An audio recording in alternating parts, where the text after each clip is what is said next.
E agora, então, a gente vai ter a exposição de 20 minutos do colega Vinícius Lameira. Vinícius Lameira é promotor de justiça do Ministério Público do Estado do Rio de Janeiro, tem LLM em Direito Público Internacional pela Universidade de Melbourne, na Austrália. É professor de Direito Ambiental da Escola de Governo do Ministério Público do Rio de Janeiro, é diretor acadêmico para a região sudeste da Associação Brasileira dos Membros do Ministério Público de Meio Ambiente, ABRAMPA, e irá representar a ABRAMPA na COP28, a 28ª Conferência das Partes da Convenção Quadro das Nações Unidas sobre Mudança do Clima, que vai acontecer esse mês nos Emirados Árabes. Então, caríssimo Vinícius, é uma honra tê-lo conosco. Obrigado, a palavra é sua. Bom dia, André. Obrigado aí pela apresentação, obrigado a todos. Como é nosso último encontro, né? Eu vou fazer a primeira fala, então eu só queria aproveitar para agradecer todos os colegas que participaram do Núcleo durante o ano de 2023, agradecer pelo fato de vocês terem estado conosco aqui nesses 7 encontros, doaram um pouco do seu tempo, e com isso vocês enriqueceram as nossas discussões e contribuíram enormemente para o amadurecimento do tema na nossa instituição, no Ministério Público Brasileiro. É com muita felicidade que se percebe hoje o tema mudanças climáticas sendo debatido no Conselho Nacional dos Procuradores Gerais, no Conselho Nacional do Ministério Público. Último Congresso Nacional do MP, nós tivemos algumas falas, algumas teses aprovadas em relação à litigância climática. O Ministério Público do Rio de Janeiro fez um convênio com universidades para que a gente tenha assessoramento técnico na avaliação de políticas climáticas. Semana que vem, no Rio Grande do Sul, lá em Porto Alegre, o Ministério Público do Rio Grande do Sul vai estar fazendo o lançamento do seu gabinete climático, que vai ser coordenado pela nossa colega Silvia Capelli. Essa é uma iniciativa do Procurador-Geral Alexandre Saltz. Então, eu tenho certeza que muito desse amadurecimento da evolução do tratamento do tema tem a ver com tudo que a gente vem discutindo aqui e com todos os aportes que vocês, nossos colegas, queridos amigos, contribuíram nesse ano todo. Eu quero agradecer também a Raquel, a Vivian e o André, meus grandes amigos, foram grandes parceiros esse ano. Nos encontramos todas as quartas-feiras para discutir, para tentar trazer eventos, né, do mais alto nível aqui para os nossos colegas. Quero agradecer o apoio institucional do Instituto Clima e Sociedade e quero agradecer também os nossos colegas do Ministério Público Federal, Rafael e Ana, que estão hoje aqui conversando com a gente. Então, vamos lá, vou para a minha apresentação, deixa eu compartilhar minha tela. Beleza, pessoal. Então, vamos lá, eu vou falar um pouquinho, um resumo de algumas falas que eu tenho feito quando tenho oportunidade. Na verdade, eu vou falar um pouquinho sobre fundamentos de atuação do Ministério Público e estratégias de atuação do MP brasileiro, tanto na implementação, né, de medidas de mitigação quanto adaptação. Na verdade, no fomento aos poderes competentes para a elaboração de medidas de mitigação e adaptação. Então, eu sempre trago esse quadro aqui, que é um quadro que demonstra que nós estamos numa situação muito preocupante.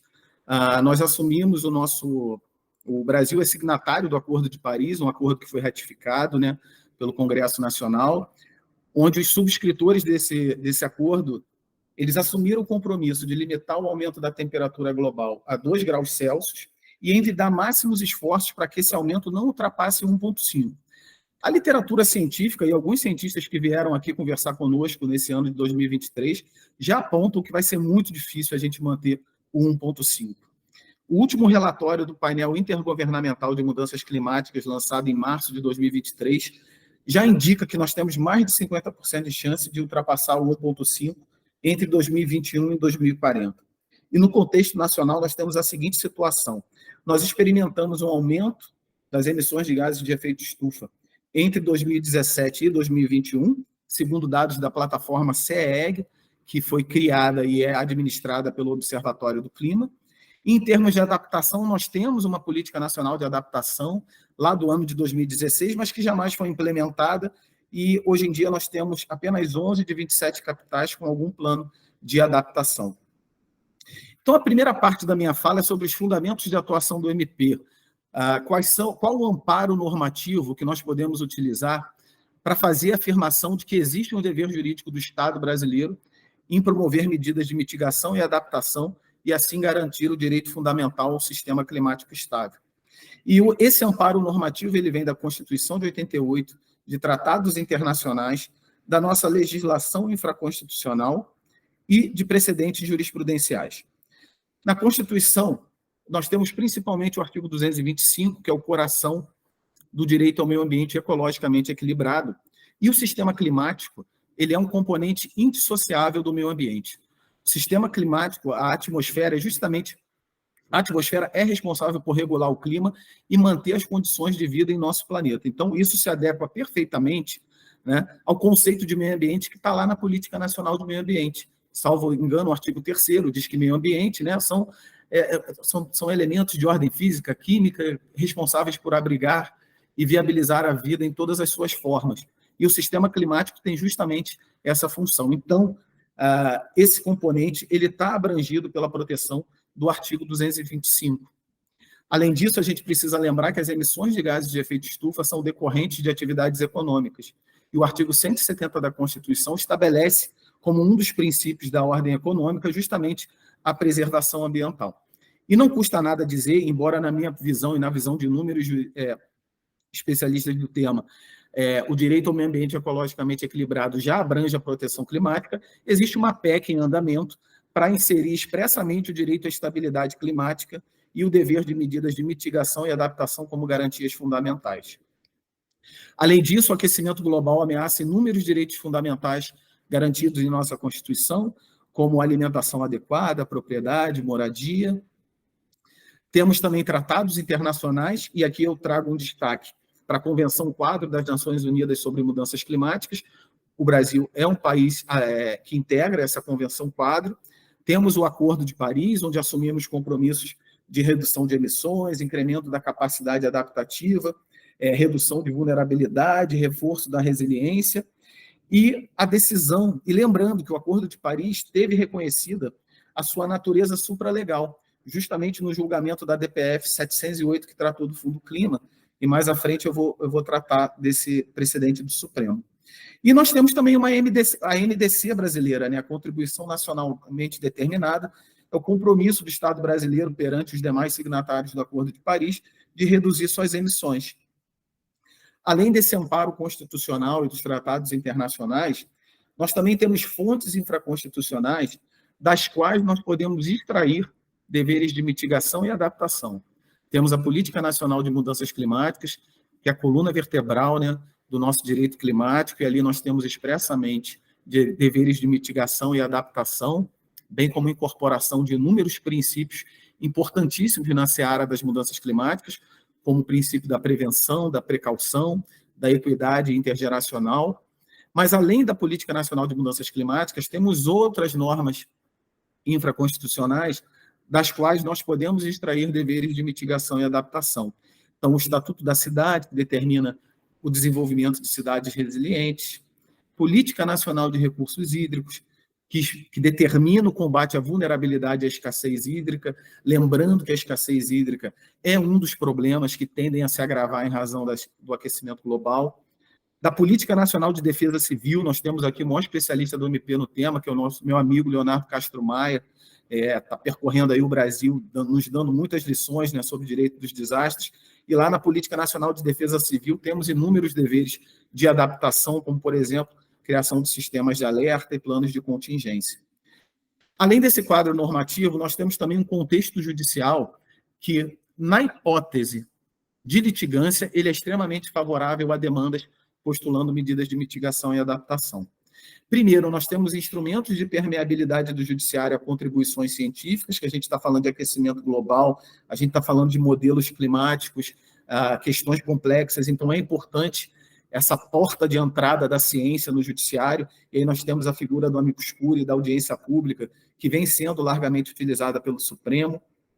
Nós temos um entendimento firme do Supremo Tribunal Federal, no sentido de que o Poder Judiciário pode determinar a implementação de políticas públicas, né, em defesa de direitos fundamentais, sem que fique configurada a violação ao princípio da separação dos poderes. Temos entendimentos quanto à inaplicabilidade da reserva do possível, que é um argumento que pode vir a ser manejado numa eventual demanda climática pelo poder público, né? Princípio da proteção insuficiente também já está bastante consolidado no Supremo, e que nos auxilia no combate à insuficiência das políticas públicas de proteção do clima e metas climáticas pouco ambiciosas. E temos a tese fixada na DPF 708, que é o principal precedente, né, segundo o qual o Poder Executivo ele tem um dever constitucional de fazer funcionar e alocar anualmente os recursos do Fundo Clima para fins de mitigação das mudanças climáticas. É um provimento importante, porque é um provimento de natureza estruturante e que reconhece o dever do poder público em implementar medidas de mitigação e adaptação. Então, a primeira conclusão dessa parte é de que as mudanças climáticas elas representam, sim, um risco ao meio ambiente ecologicamente equilibrado, que é um direito fundamental garantido constitucionalmente. A estabilidade climática ela é um pressuposto para a fruição de inúmeros outros direitos fundamentais que estão na Constituição e, portanto, é um dever do Estado adotar políticas de redução de emissões redução de emissões de gases de efeito estufa e de adaptação. Aí eu passo já para a atuação do MP. Primeiro passo, se a gente vai atuar na área de mitigação, a gente precisa conhecer o nosso perfil de emissões. Onde estão as emissões da nossa área de atribuição? E aí nós temos plataformas abertas na internet que nos permitem conhecer nosso perfil. Aqui eu estou utilizando os dados da plataforma CEEG, administrada pelo Observatório do Clima. Por que é importante a gente conhecer nossas emissões? Porque as emissões elas são distintas de acordo com os estados e municípios. Então, por exemplo, esse slide aqui é do estado do Acre, onde as principais emissões estão relacionadas à mudança de uso da terra e florestas. Já nesse slide eu tenho o perfil do Rio de Janeiro, e aqui as emissões estão relacionadas principalmente à energia e resíduos. Então, vejam que para o Ministério Público do Rio de Janeiro e do Acre determinarem suas prioridades na área de mudanças climáticas, eles vão ter frentes de atuação completamente distintas. Enquanto o Rio tem que se preocupar, tem que olhar para energia e resíduo, Acre tem que olhar para desmatamento. E o Observatório do Clima, essa plataforma CEEG, permite aí um perfil mais pormenorizado das emissões. Então, vejam, aqui eles colocam inúmeros itens, inúmeros setores de emissão mais detalhados. Então, a gente vê que as emissões do Rio de Janeiro relacionadas à agricultura, transporte de carga, metalurgia, pecuária, transporte, energia elétrica, saneamento básico. Então, a plataforma CEEG permite que a gente tenha um olhar customizado para as emissões da nossa área de atribuição. Além de conhecer nosso perfil de emissões, a gente precisa conhecer também nossas vulnerabilidades. E, para isso, nós temos duas plataformas que podem ser utilizadas.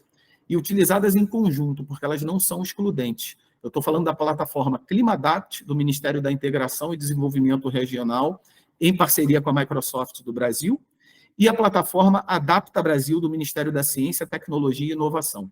São duas plataformas igualmente abertas que podem ser acessíveis, e aí nós conhecemos indicadores por municípios de riscos e de vulnerabilidade. Então, a gente pode ver questões relacionadas à pluviometria, IDH, PIB per capita, elevação do nível do mar, declividade, profundidade da água em relação ao solo, vulnerabilidade de municípios em relação a recursos hídricos, infraestrutura portuária, segurança energética. Então, são plataformas que também podem nos ajudar a priorizar as nossas atuações nas vulnerabilidades próprias da nossa atribuição.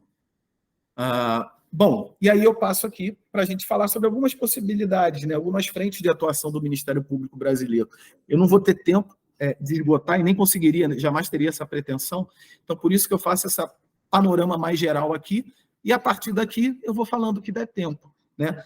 Mas, então, a gente pode abrir frentes de atuação, na verdade, já atuamos historicamente na mitigação, por exemplo, combatendo desmatamento e ajuizando ações de reflorestamento.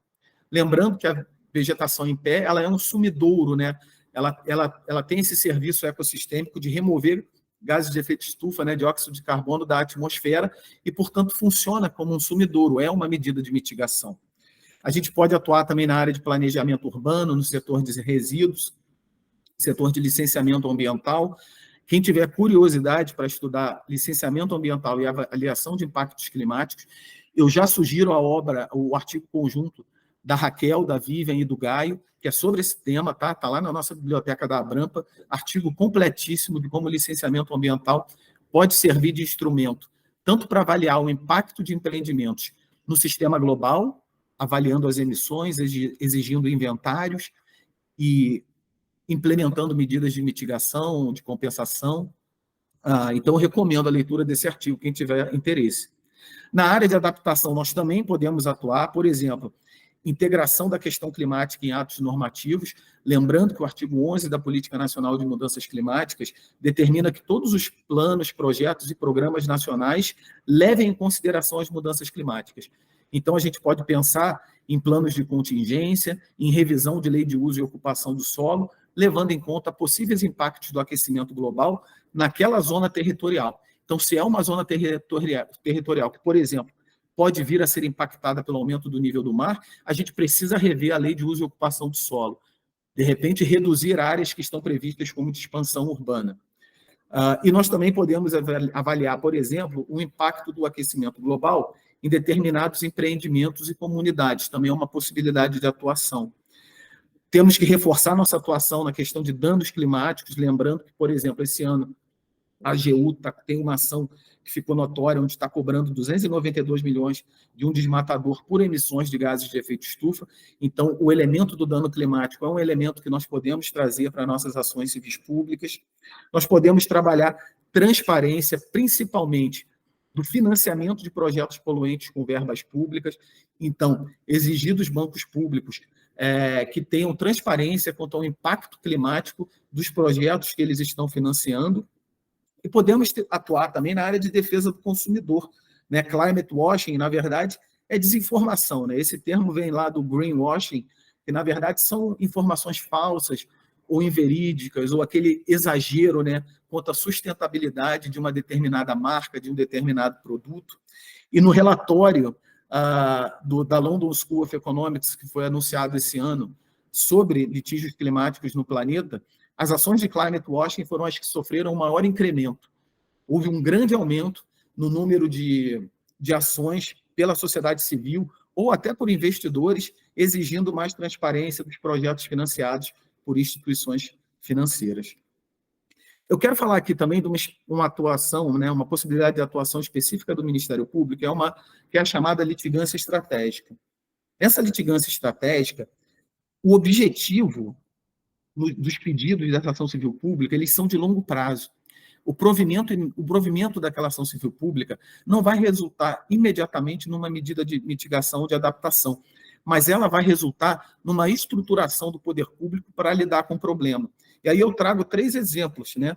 Primeiro, trabalhar, seja por demanda judicial ou consensualmente, pela revisão dos instrumentos normativos que devem considerar as mudanças climáticas. Então, a gente pode pensar numa revisão do plano diretor considerando a mudança climática. Por exemplo, o que eu vou fazer aqui em Búzios agora, é a cidade que eu trabalho. Estamos em fase de revisão do plano diretor. Assim que for contratada a consultoria para elaborar o plano, eu vou conversar para que as mudanças climáticas, medidas de mitigação e adaptação sejam levadas em conta nessa revisão. A gente pode exigir também, né, trabalhar para que planos de recursos hídricos, planos de bacias hidrográficas levem em conta também a questão das mudanças climáticas. A gente pode pensar em planos municipais de mobilidade urbana, e tudo isso, como eu falei, já é uma obrigação expressa que decorre do artigo 11 da Política Nacional de Mudanças do Clima. Além disso, a gente pode pensar na elaboração, né, trabalhar pela elaboração de planos de ação climática ou planos de adaptação por parte de municípios e estados. E a gente pode trabalhar também a estruturação de colegiados que já estão previstos na lei, que não estão implementados, não estão trabalhando, mas que podem desempenhar funções importantes na área de mitigação e adaptação. E aí eu trago 2 exemplos. Os comitês de gerenciamento costeiro, que as zonas costeiras são zonas que estão sujeitas a impactos, né, do aquecimento global, principalmente elevação do nível do mar.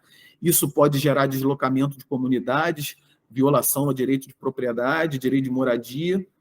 E os grupos gestores estaduais, que estão previstos no plano ABC, que é o Plano de Redução de Emissões do Setor de Agricultura.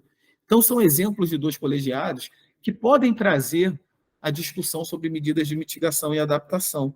E, além dessa litigância estratégica, a gente pode trabalhar também com a litigância pontual, que é focar em atividades e empreendimentos específicos. Então, por exemplo, um empreendimento que está sujeito à elaboração de estudo de impacto ambiental, a gente pode atuar e exigir, já no termo de referência dos órgãos ambientais, que determinem, né, a análise, a avaliação dos impactos climáticos, avaliar as emissões de gases de efeito estufa desse empreendimento, já impondo alternativas tecnológicas menos emissoras, impondo medidas de mitigação e adaptação, e avaliando também os impactos desse empreendimento nos serviços ecossistêmicos que já tendem a ser impactados pelas mudanças climáticas. Então, é olhar para aqueles serviços ecossistêmicos e pensar no empreendimento como um impacto cumulativo a serviços que já tendem a sofrer perturbações em razão da mudança climática, né? Por exemplo, o empreendimento pode aumentar a impermeabilidade de um determinado local. E pode ser que esse local, um bairro, né, ou uma cidade, já esteja sujeita a sofrer com a intensificação de impactos climáticos, por exemplo, cheias, deslizamentos, né? E podemos pensar também numa atuação relacionada a loteamentos, né? Como que o desenho desses loteamentos vai levar em conta as mudanças climáticas. Aí, quando eu falo da nossa atuação na exigência de planos municipais de ação climática, eu gosto de trazer a exemplificação da experiência de Recife, né, que tem o seu plano municipal de ação climática. E é importante a gente perceber que, primeiro, antes da elaboração do plano, vem a estruturação da governança climática, vem a estruturação institucional. E lá no Recife criaram um comitê de sustentabilidade e um grupo executivo de sustentabilidade, e o resultado desses comitês são transversais, ou seja, você não tem só Secretaria de Meio Ambiente, você tem obras, saneamento, assistência social, participação da sociedade civil, academia, universidades, grupos em vulnerabilidade. E quando as decisões vêm de um colegiado com essa diversidade de participação, aí você tem decisões e recomendações fortalecidas em termos técnicos, em termos institucionais e, inclusive, em termos políticos. E, a partir do trabalho dessa governança institucional, avançou-se normativamente. Então, elaboraram uma política de sustentabilidade, plano de redução de emissão de gases de efeito estufa, medidas específicas de resiliência, adaptação, culminando no Plano Local de Ação Climática. Tá? Argumentos que eu trago a favor da gente ter essa atuação voltada à estruturação da governança climática. Ministério do Meio Ambiente, atualmente, eles estão elaborando o Plano Clima, tá? Que é a elaboração de um plano geral que prevê tanto medidas de mitigação quanto adaptação. Eles têm uma linha de apoio aos municípios para elaborar seus planos municipais de adaptação. 260 municípios já foram beneficiados. Nós temos um enunciado do Conselho Nacional dos Procuradores Gerais recomendando ao MP brasileiro a instauração de procedimentos destinados a acompanhar elaboração, execução e aperfeiçoamento de planos de ação climática no âmbito federal, estadual e municipal. Nós temos o tema 698 do Supremo, e essa, meu amigo Rui Marcelo, roubei da sua última apresentação, maravilhosa apresentação que o colega nos deu aqui sobre a questão climática e a perspectiva orçamentária, e eu tenho certeza que abriu a cabeça de todo mundo. E temos lá o tema 698, que fala sobre a intervenção do Poder Judiciário em políticas públicas, mas faz uma ressalva, que a decisão judicial, como regra nesse ponto, em lugar de determinar medidas pontuais, deve apontar as finalidades a serem alcançadas e determinar a administração pública que apresente um plano ou meios adequados para alcançar o resultado. Esse precedente se adequa perfeitamente numa eventual pretensão de que o poder público, um determinado município ou estado, elabore seu plano municipal e identifique, da maneira que ele entender melhor, dos meios que ele dispor para identificar suas vulnerabilidades, suas emissões e elaborar esse plano de redução e de vulnerabilidades.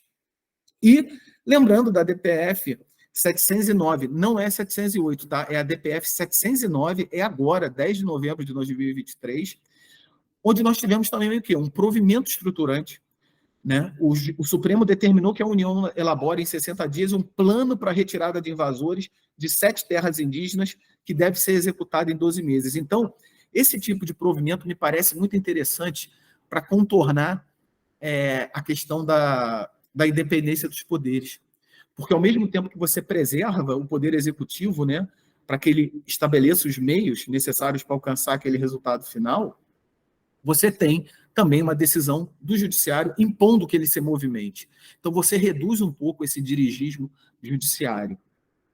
Bom, aqui, Como já terminou, só vou passar muito rápido, e eu vou disponibilizar esses slides, tá? Então, aqui eu falo sobre nossas possibilidades de atuação no licenciamento ambiental. Aqui eu trago alguns dados do planejamento urbano e de como nós podemos atuar, né? Atuar no planejamento urbano, combater muito esse planejamento urbano casuístico, imbuído de propósitos políticos não nobres, como favorecimento de construtoras. Então, a gente exigir que esses estudos sejam técnicos, racionais, que tenham diagnóstico acurado desse planejamento urbano nos impactos na geração de gases de efeito estufa e que sejam estudadas alternativas. Quando eu estava com a Vivian, a gente participou de um evento no MP São Paulo, o colega Rodrigo, do Ganhama São Paulo, perguntou, tudo bem, vamos atuar em planejamento urbano. Como é que a gente vai exigir, né? Como é que a gente vai verificar que esse plano seja adequado do ponto de vista climático? A minha sugestão é que a gente recorra aos instrumentos de sustentabilidade urbana. Tá? O que são esses instrumentos de sustentabilidade? São ferramentas de avaliação de sustentabilidade em que é elaborado um sistema de classificação que mede o desempenho tanto de um empreendimento quanto de um conjunto, como um local maior, como, por exemplo, um bairro, uma operação urbana consorciada, um loteamento. Então, ele classifica esse empreendimento por meio de um conjunto de indicadores de sustentabilidade econômica, social e ambiental. Essas ferramentas, elas decompõem o conceito de sustentabilidade em categoria e indicadores, elas atribuem pontos a esses indicadores e elas fornecem certificação de acordo com os pontos atingidos. Eu não tenho mais tempo, gente, para esmiuçar, mas eu tenho um artigo específico sobre isso. Se alguém tiver curiosidade, é só mandar mensagem que eu encaminho.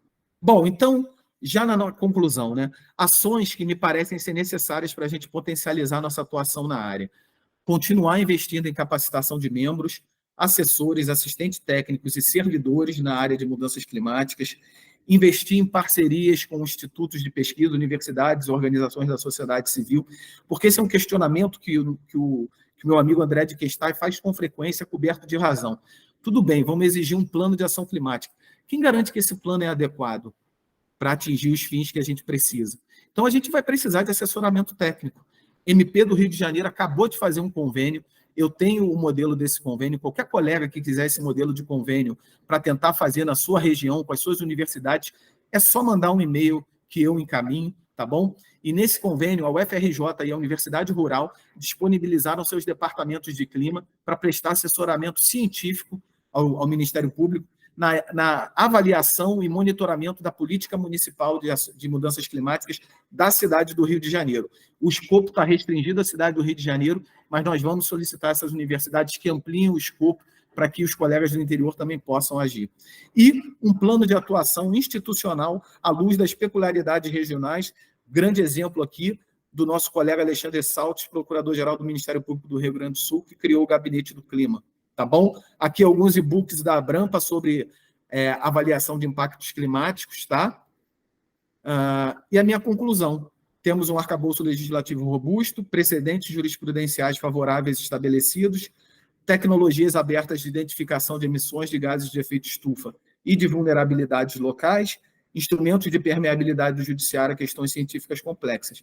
Precisamos trabalhar por soluções consensuais, mas quando esgotarmos, não podemos prescindir da judicialização, temos que reconhecer que o protagonismo é do Executivo e do Legislativo, e que eu acho que o grande papel do MP é fazer esses poderes se moverem, né, e zelar para que as políticas públicas sejam integradas e transversais. Peço desculpas por ter extrapolado um pouco o meu tempo e agradeço. Grande abraço a todos.